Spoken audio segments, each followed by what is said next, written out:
Ignition sequence starts. 6, 5, 4, 3, 2, 1, 0. Liftoff. We have a liftoff.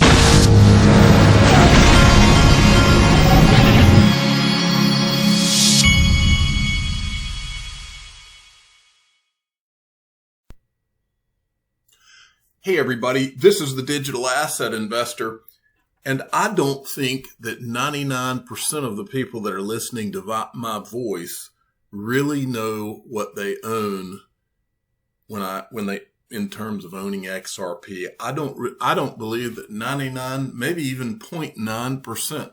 I don't even believe that the majority of influencers on YouTube or on Twitter really, or just people that are in crypto, I don't believe that the majority of them really know what they own. Because to know what you own, you have to know Ripple. And once you really know Ripple, you will know what you own. I had a conversation today with Big Skinny from Twitter. Now, for those of you that don't know, Big Skinny is the official smart aleck of the Digital Asset Investor channel. And he made a comment to me, and that is what inspired this video. He made a comment to me, and he said, you know, there's a lot of people they've watched the market go down a lot today, and he said, you know, they're freaking out about the market going down, and it's because most of them don't know what they own. And he told me, he said, you should do a video today to show them what they own. In other words, show them who Ripple is, because once you know who Ripple is, you will know what you own. This is going to be a longer than normal video, but at the end of this video, you will know what you own. And if you don't get it by the end of this video, then you never will get it. And you should probably sell your XRP and never look at this space again. Because if you hold XRP and you really know who Ripple is and what this really is, you know what you own. And a negative market day, it doesn't even matter if XRP goes down 20% in a day to you, because you know what you own and you know where this is going and you know how this story ends. Watch this video, and after you know what you own, because I'm going to show you, after you know what you own, send this video to your friends and family and let them know what you own so that everybody knows what this is. It took me from 2013 until now to truly know what I own. I'm going to show you, you couldn't drag me away from my XRP investment kicking and screaming, because I know exactly what I own. I've seen enough. And by the end of this video, if you have not seen enough by the end of this video, sell your XRP and don't go anywhere near this ever again. But if you're listening and you're paying attention, by the end of this video, it'll be very clear to you. Okay, I'm going to spend this may be a 30 plus minute video, but that's okay, because I think it's very important right now, because I think that what is coming for XRP is more imminent than it ever has been. And I hope that you get to see this video so that you won't be one of those people that just disappears and kicks yourself later. So here we go. Before I get going, I want to make the point though.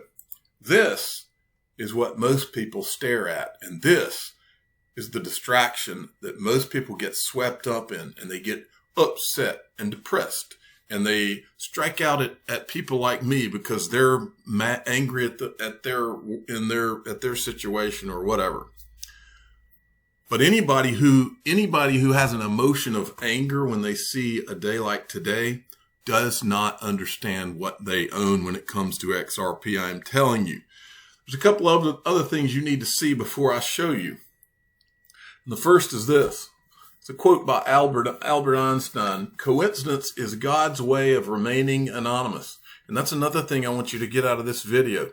By the end of this video, if you believe everything I'm about to show you is a coincidence, then again, I've got that igloo still for sale in South Georgia. It melts in 24 hours, but it's an excellent igloo in the meantime. Okay. But if you believe that everything I'm about to show you is just some coincidence, then again, you should sell your XRP right now and just never come to this space again and never pay any attention to it again. Okay. And the last thing I would like you to see before I go down this road is this video from Naveen Gupta. We've shown it a lot on this channel. Words mean things. Naveen Gupta was not joking when he said what he says in this video. I want you to listen very closely, and many of you have never heard it. Listen very closely to what he says. This is Naveen Gupta, who does work for Ripple. Listen. How do you think, what is the next move, on Ripple's roadmap, in your opinion? To put you on the spot here.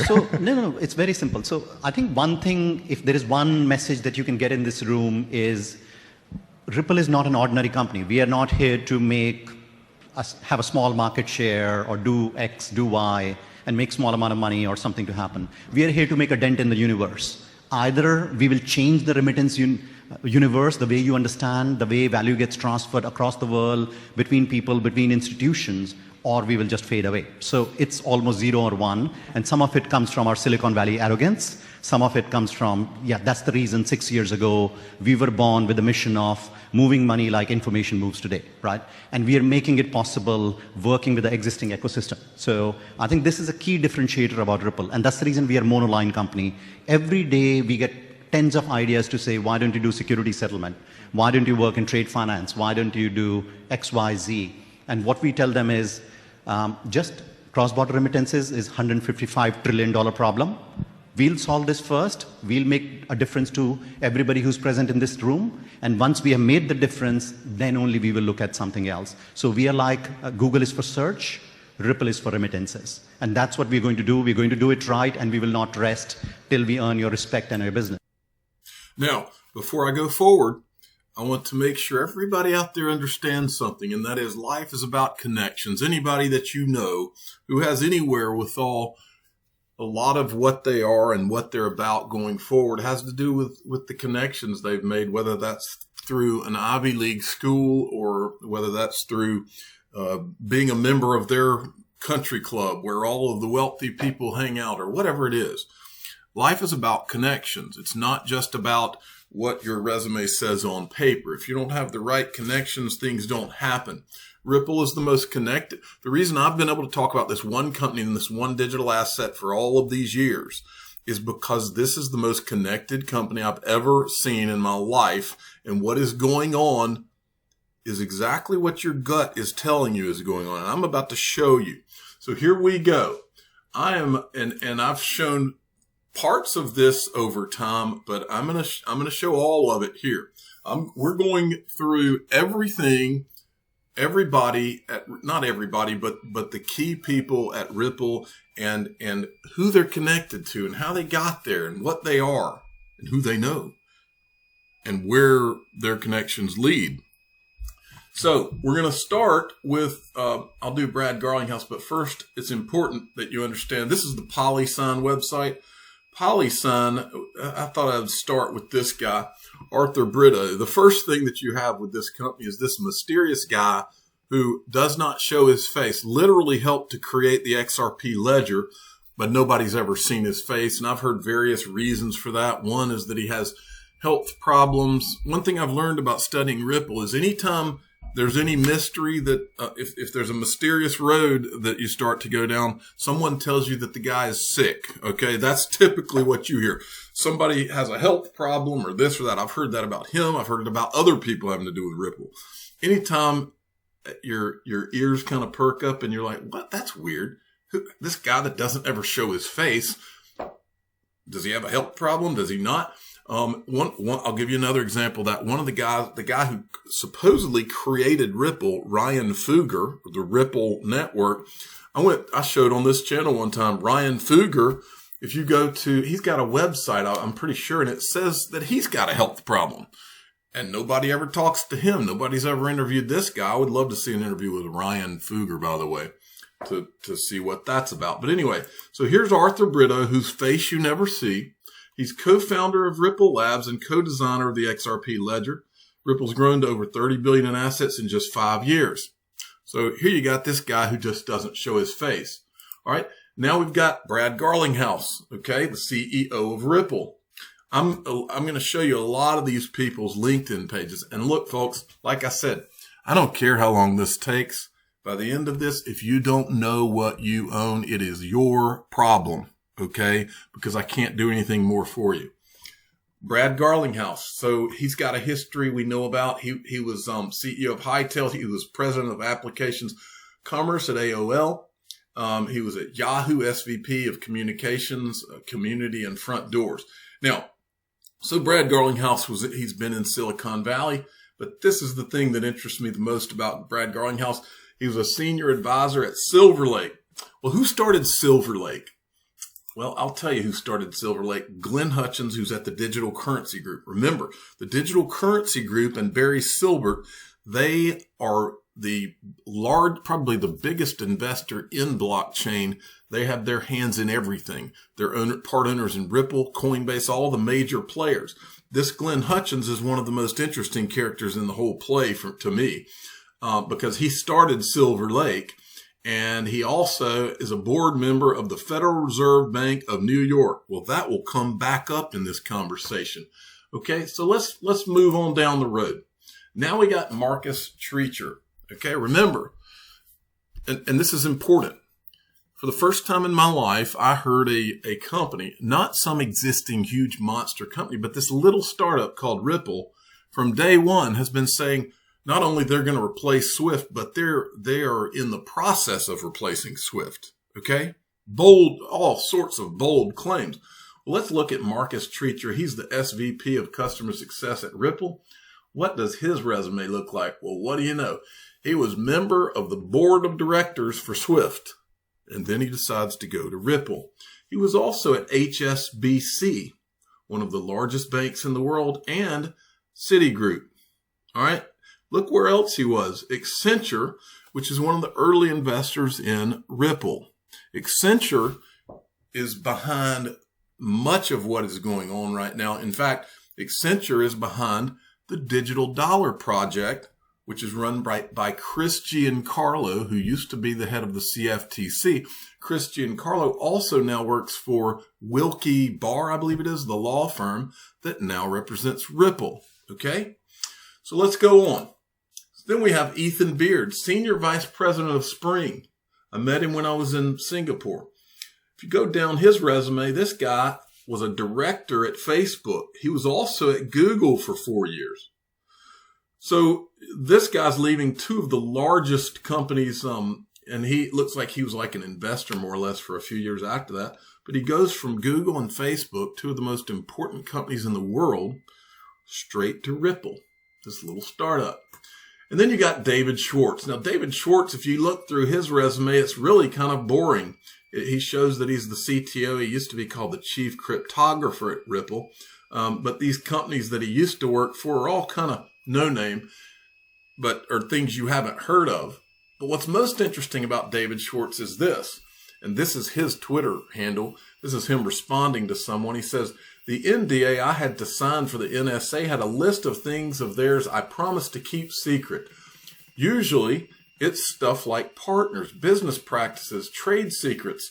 In their list was existence of. Yet my first day at Fort Meade, a crew was filming a documentary inside the NSA. Because he said, I promised to keep secret. I'm going to call this XRP secret, I think. But anyway, so he admittedly was with the NSA. Everybody knows that that's been around. Now, let's go to Miguel Valles, who's now, we know he's at Link2 now. He was the head of XRP markets. Now, here's another thing that I want you to be thinking about as we go through all of these different people. And remember, there are no coincidences. As we go through all of these different people, this cast of characters, I'll call it, you've got to ask yourself, what is it that Ripple has that would make these people leave probably in some cases multi-million-dollar salaries at Goldman Sachs or at the CME Group? I don't know what those kind of companies pay. I do know Goldman Sachs, some of these people left $1 million plus salaries maybe multi-million-dollar a year to come to Ripple. What is it that Ripple has that they could possibly be willing to leave that kind of a life to get their hands on? What could it be? All right, so Miguel Valles, he was the head of XRP markets, and he left the CME group, where he was global head of precious metals and metals options. He ran the show at the CME group. When you run a gold desk, that's almost like being a part of running the world, folks, because it's all about the gold. And then this guy did not work at Ripple, but we can't ever forget Matthew Mellon. And the reason we can't forget him is because he mysteriously pops up back somewhere, I think it was back in 2015. He had to know something because he mysteriously pops up with this XRP fortune. Okay, but this article, which we've covered before, there's an interesting section of this article.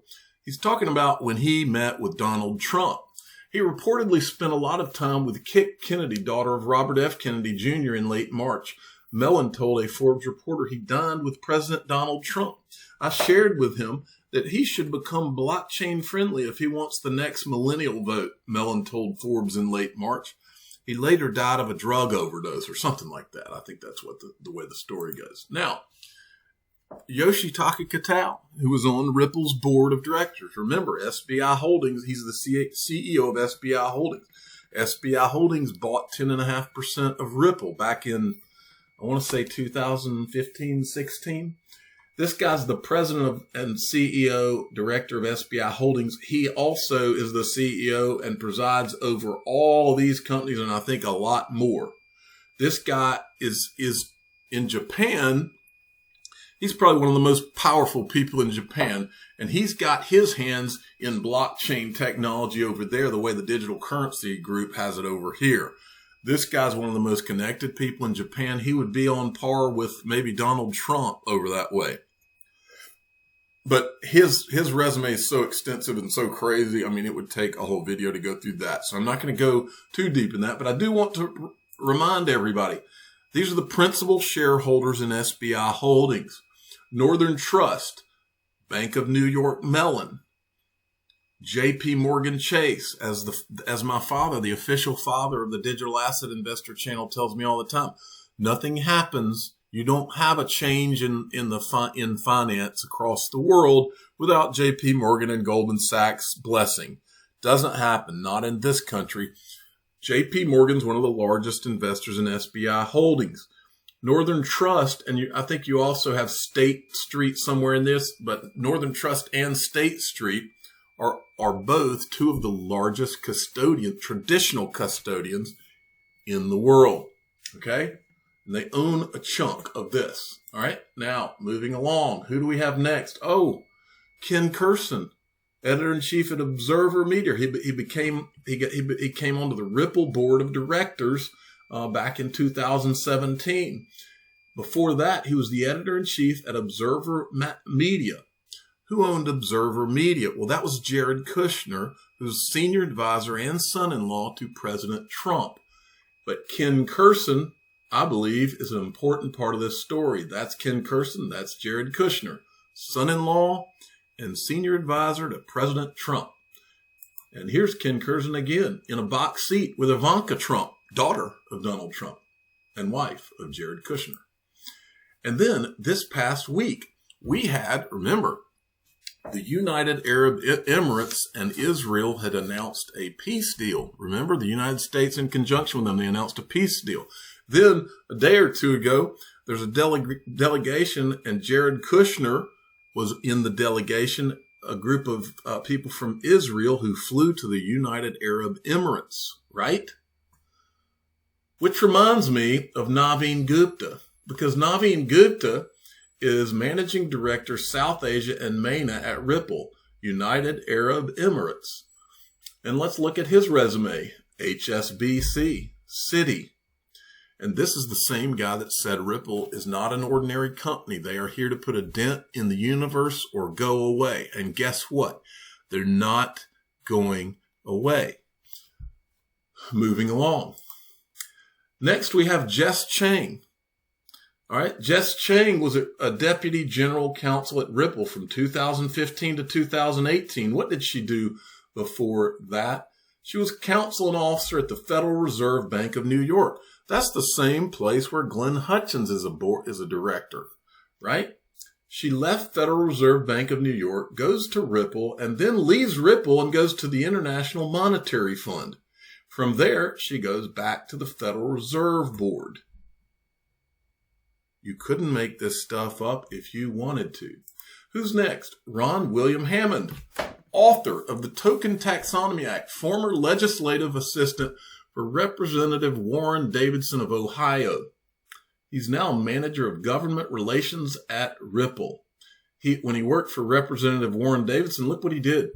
Let's see, Token Taxonomy Act, regulatory framework for digital assets. The legislation earned endorsements from the U.S. Chamber of Commerce, Blockchain Protocol Labs, Coinbase, Fidelity, Circle. Recognize any of these names? So he's been in D.C., legislative aid to all these different people, worked with regulators within the CFTC, right? That's where Chris Giancarlo was the head, right? So this guy that now works at Ripple was working with regulators at the CFTC, Federal Reserve, SEC. These same names keep popping up, right? Are you starting to figure out what you own, by the way, folks? You know, if you're sitting there holding Dogcoin or freaking Litecoin, you might want to wake up because it's all right here in front of your face. It's XRP. It's always been XRP. And now I introduce you to Stuart Alderoty.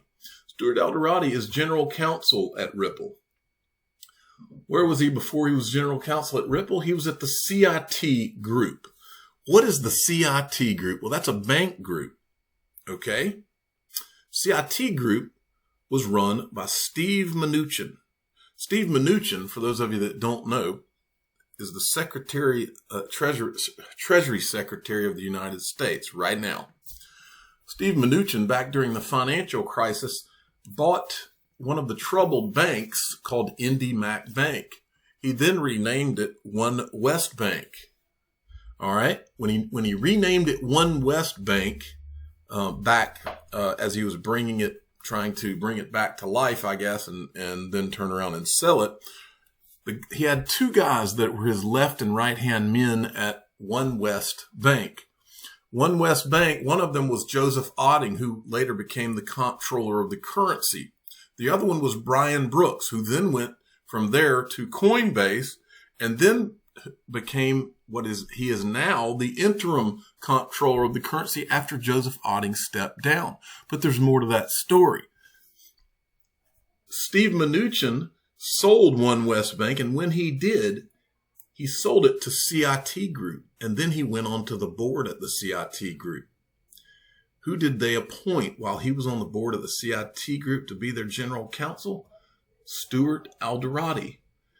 Steve Mnuchin then leaves to go become the Treasury Secretary of the United States, and Stuart Alderoty goes to Ripple. The rest of his resume is HSBC, American Express. Moving along, Norman Reed, the first general counsel at Ripple. Wait till you see this guy's little profile. Let's go down to Ripple, and before Ripple, he was with DTCC. All right, you might recognize that name. Do you recognize this one? Before that, he was with the SEC, and before that, the Federal Reserve Bank of New York. And yes, that is where Glenn Hutchins is today. The same Glenn Hutchins who started Silver Lake, which is where Brad Garlinghouse was an advisor. Next up, Greg Kidd, who you probably saw my interview. And if you haven't seen my interview, go to YouTube and type in Greg Kidd, digital asset investor. You'll find that one an interesting one. Greg Kidd, he was the chief risk officer. He was one of the first 10 people at Ripple, chief risk officer. Where was he before that? Well, he was at Promontory Financial Group. That was one of the places he was.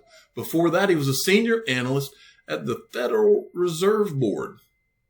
There's the Federal Reserve Board again. But let's go back to Promontory Financial Group. Remember that name because we will get back to it. Then there was Karen Gifford, who changed her name on LinkedIn to K Gifford. I guess maybe she doesn't want her LinkedIn profile to be seen. For those of you that don't know who Karen Gifford is, she was one of the first people at Ripple. She was a special advisor for global regulatory affairs. Here's a picture of her with Chris Larsen and the Prime Minister. I think that's the Prime Minister of Luxembourg back in the day. Well, what did she do prior to Ripple? She was a counsel and officer, Federal Reserve Bank of New York, the same Federal Reserve Bank that Glenn Hutchins is at. Do we need to pause and for my son to draw you all a picture? Is anybody having any problem getting this? The price of XRP on CoinMarketCap is a distraction. It is a distraction. You will see what this is really about at the end of this video, because I will remind you. After Federal Reserve Bank of New York, she eventually ends up at Ripple, and then she goes and becomes a council member, Global Future Council on the Future of Blockchain at the World Economic Forum. Right? But let's look back. Let's go back down. She was at the Promontory Financial Group before she came to Ripple, just like Greg Kidd. Now, let's go to the next one. Zoe Cruz is on Ripple's board. Let me go back and show you right here. She's an advisor, that is. Zoe Cruz, an advisor at Ripple. So let's go back to here. Here's Zoe Cruz. Let's see what what her history is. She's Harvard. By the way, there's Harvard graduates all over the place in this whole Ripple story. But let's go. She was at Morgan Stanley, and then there you go. She was at Promontory Financial Group, LLC. And then later she's member of the advisory council at the Harvard Kennedy School, right? But Promontory, that's 3 people. That's 3 strikes and you're out right there, folks. When I see something 3 times like that, we have to look at it. Promontory Financial Group. First thing you need to know is that it's an IBM company. This is Promontory, operating at the intersection of strategy, risk management, technology, and regulation. I decided to look at their wiki because I smell something here.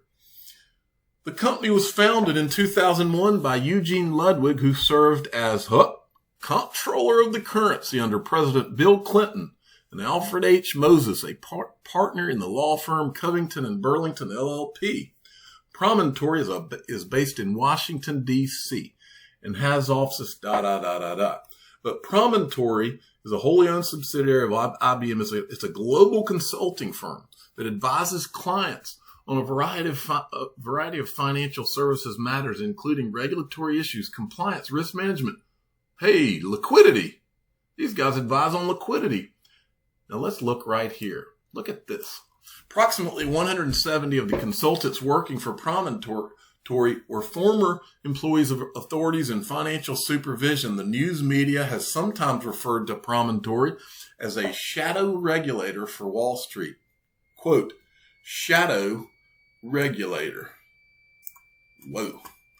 Moving along. Let's talk about Chris Larsen for a second. I don't really need to look back. Chris Larsen's kind of in your face. We've talked about him so much, but I do want to reiterate that Chris Larsen was executive chairman of Ripple. He's on the high level advisory group on fintech at the IMF. Brianna Madigan, who VP head global institutional markets at Ripple. Where does she leave to come to Ripple? She thought it was worth her time to leave Goldman Sachs. She was then at sales and trading at blockchain, but she ends up at Ripple. For some reason, she thought that it was a good idea to come run the liquidity at Ripple, Goldman Sachs, right? And then this last 2 weeks, we've heard about this guy, Aditya Turakia. I don't know how to say his name. He was Global FX and Emerging Markets Franchise Management, full-time at Goldman Sachs. This guy, you better write it down. He was making $1 million plus at Goldman Sachs and thought that it was a good idea to leave and go to Ripple. Wonder what enticed him. And next up, we have Susan Athey. Susan Athey is on Ripple's board of directors. She is one of the most prominent academians in the world. I guess, is that the word? Academian? Prominent people in academia, maybe. Let's look at her. She's a Stanford Graduate School of Business professor. She's board member. This is common for some of these people. They're on boards at various companies. She's got a degree at Duke University, Stanford, Okay. And if you go to her wiki, this thing's chock full of all kinds of accolades. She is a member of President Obama's Committee for the National Media of Science. This woman is like big time. Okay. But probably the most interesting thing is that she was at the 2013 Bilderberg Conference. For those of you that don't know, let's just look at a few of the people. Here's her name right here. She was at the Bilderberg meeting. Just look at some of the people that were there. We'll go down this list. Just the first one, that Jeff Bezos was there from Amazon, just so you see. These are some of the most powerful people in the world. They get together. I think it's every year or two or something. And who knows what they do. It's very secretive. You don't get invited to that unless you're somebody really important. And then we go to Anna Manuel. Anha, I guess it's Anha Manuel. She is a co-founder and partner at Rice, Hadley, Gates, and Manuel. Stanford University, special assistant to the Undersecretary for Political Affairs, Nicholas Burns, U.S. Department of State. Another big timer. And she's Harvard Law. Everybody seems to be Harvard something, Harvard this or that. Here's Anna Manuel. This is where this is her company, Rice, Hadley, Gates, Manuel. Yes, that would be the same Condoleezza Rice, who was, she was the 66th Secretary of State of the United States under George W. Bush. This guy's no schlub either. This is Stephen Hadley. He was, where's his? Mr. Hadley served for 4 years as the assistant to the president for the National Security Affairs from 2005 to 2009. In that capacity, he was the principal White House foreign policy advisor to then President George W. Bush, National Security Council staff. And then you got this guy who's no schlub, Robert Gates, the 22nd Secretary of Defense. He's the only Secretary of Defense in the U.S. history to be asked to remain in that office by a newly elected president, which was Obama, I guess. Okay. And there's Anna Manuel. Happens to be on Ripple's board. She talks on Fox News when they're talking about Trump talking trade with G7 leaders. And then you got Craig Phillips, who's on the board at Ripple. Craig Phillips was counselor to the Secretary, U.S. Department of the Treasury. He was a managing director at BlackRock before that. He was at Morgan Stanley, Credit Suisse. Here's a little picture of him with Steve Mnuchin, the Treasury Secretary of the United States. Phase 2, Steve, phase 2. That's that Trump. What Trump said that one time made me laugh. But Craig Phillips, the one other thing that you need to understand about BlackRock, as long as we're talking about it, I forgot to pull up Robbie Mitchnick, who was at Ripple and helped Susan Athey to create the model for what they thought that XRP was worth. They did a paper on it. Robbie Mitchnick then worked at Ripple and eventually left, where he now heads digital assets at BlackRock. All right. I'll let you see that picture one more time. Let that sink in. And finally, I think this is the last one or one of them. Ben Lowsky, the Lowsky Group, Department of Financial Services, State of New York. That was actually the same Department of Financial Services where I think he created the BIT license. He was chief of staff for the Governor Andrew Cuomo, State of New York, special assistant to the Attorney General. Now he is on Ripple's board, folks. Columbia Law School graduate. Let's see if we have anything else. Yes, this is how I want to finish this video. I want you to think about all of the connections and all the people that we just went over. And I want you to just ask yourself a simple question. Are we talking about this digital? What is it that would draw all of these people from these kind of educated backgrounds, from these kind of connections, from these kind of salaries? What is it that brings them to Ripple? What is it that would bring all of these people to Ripple? What is this thing that this startup in Silicon Valley has that where it would be the only startup that I've ever seen in my life, or the only company for that matter, that is so chock full of people that are well connected, well educated, and from all over the place that are drawn to this one company. What is it? The one thing, the values in the protocol, and don't take my word for it. Crypto. Glenn Hutchins. You don't think about the internet protocol, accounting mechanism, what's called the blockchain. But the most important piece, which is one that people aren't focusing on, is the protocol. The underlying protocol by which we agree to conduct these transactions. So you use a series of protocols every day, and you don't even think about them. You don't think about the internet protocol. You don't think about the simple mail technology protocol. You don't think about the file transfer protocol. You don't think about the high text translation protocol. I can go through them, right? You just make use of the technology, and the protocols make it work. The people who really understand what's going on with digital currencies understand that putting these protocols in place, the blockchain protocol, the Ethereum protocol, the the Ripple protocol, and then enabling those protocols to cause transactions to occur. And then those transactions can be defined very broadly as not just moving things of value, but anything that's got an information content is extraordinarily transformative. The focus on the value of the token is distracting and uninformative. These people did not show up at this company Ripple for no reason. They showed up because of XRP, and the value is in the protocol, and the prices are a distraction. When it is ready, you and I will all know it. Trust you, me on that. Now, I've been telling you about unstoppable domains, folks, and I want to make sure that you understand. This is mine, digitalassetinvestor.crypto. I want to draw your attention, and remember, this is in the description of all of my videos.